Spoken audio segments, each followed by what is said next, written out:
Oi pessoal, tudo bem?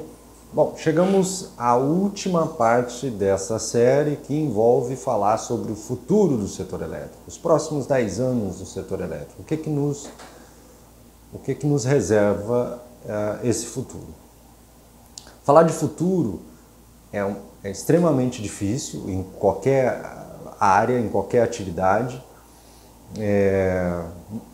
Falar de futuro do setor elétrico é extremamente difícil, falar de futuro do setor elétrico no Brasil é ainda mais difícil, né? Então, o que eu vou procurar fazer nesse vídeo para trazer o maior nível de credibilidade possível é utilizar uma previsão que é feita pela EPE. A EPE é a Empresa de Pesquisa de Energia, né, que é um órgão que subsidia, né, as decisões e as diretrizes do Ministério de Minas e Energia. Eles trabalham em conjunto para, né, definir os rumos do setor elétrico. Então todo ano, praticamente todo ano, sai um documento que eles chamam de PDE. Nesse ano a gente tem o PDE 2027, que é a projeção para os próximos 10 anos, né, que eles normalmente fazem. Então nesse documento eles simulam lá diferentes cenários de crescimento, diferentes cenários com a matriz elétrica e tentam trazer aí alguma luz, alguma indicação para investidores, para os agentes que atualmente participam do setor elétrico, e dar alguma diretriz que seja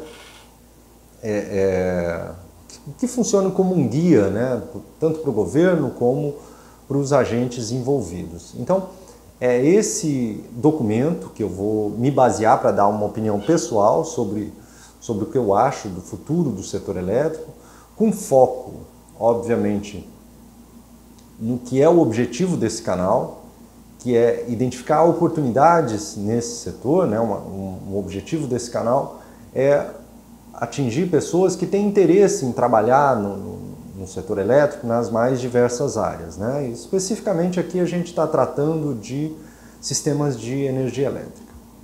Tá bom? Então é esse o contexto que eu queria apresentar esse futuro.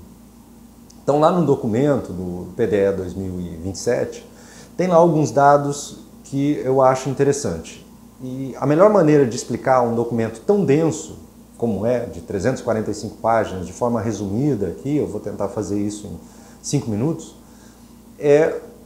dividindo em partes como o setor elétrico está dividido: consumo, transmissão de energia elétrica e geração, e a gente fala dos desafios. Tem a parte de distribuição, mas eu acho que a parte de distribuição tem muito a ver com a transmissão de energia, então a gente vai tentar unir essas duas coisas nesse vídeo.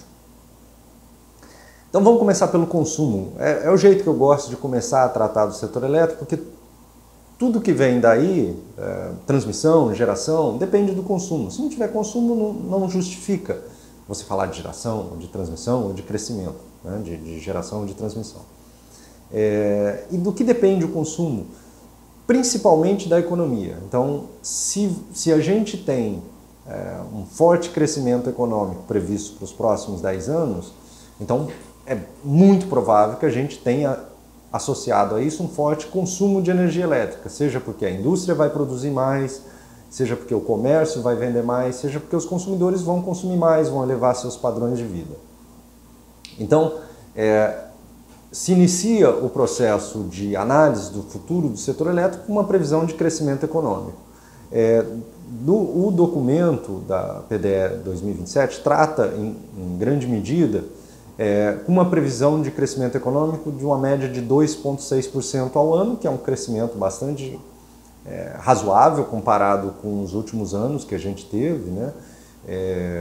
Então, é um crescimento que vai ajudar, por exemplo, a aumentar o consumo, principalmente do setor industrial, que sofreu muito nos últimos anos, mas também comercial e residencial, né? Mas o setor industrial ele aparece com um certo destaque em função da capacidade ociosa da indústria, que sofreu com as crises que a gente teve nos últimos anos, né? Com essa crise que durou muito tempo nos últimos anos.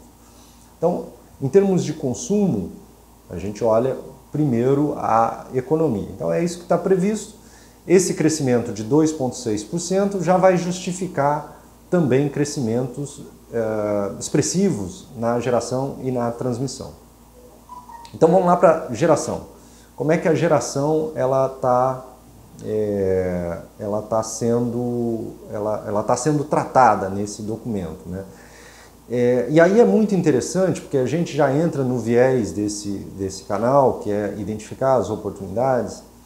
A geração ela passa a ser projetada, a oferta de geração, considerando um forte crescimento, principalmente das fontes renováveis, eólica, solar, biomassa, PCH, que são fontes que tendem a ser muito incentivadas nos próximos anos em função de questões ambientais associadas ao aquecimento global e também para promover a diversidade de fontes que a gente tem no Brasil, que historicamente são de origem hidroelétrica, com reservatório e termoelétrica, né?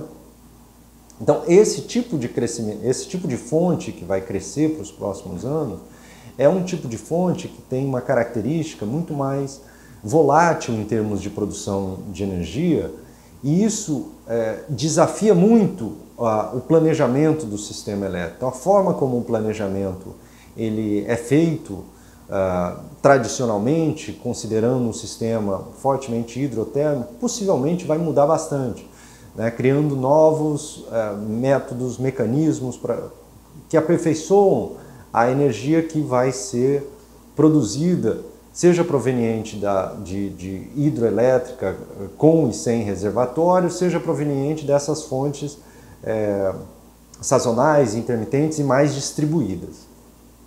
Tá? Então esse é um ponto importante a se destacar, e associado a isso a gente tem o fato de que o crescimento dessas fontes não convencionais e renováveis, como PCH, eólica, solar, biomassa, ele tende a pulverizar também os recursos que existem desse setor elétrico, é um setor bilionário, né?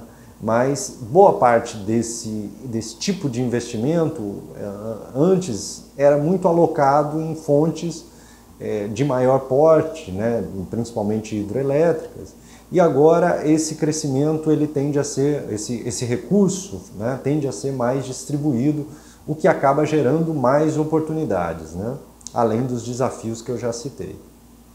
Então eu acho que esse é o ponto para se destacar da geração. A transmissão vem na esteira desse tipo de desafio, né, o fato de você ter fontes cada vez mais intermitentes, sazonais e também interessante, com um histórico relativamente pequeno, né, de produção.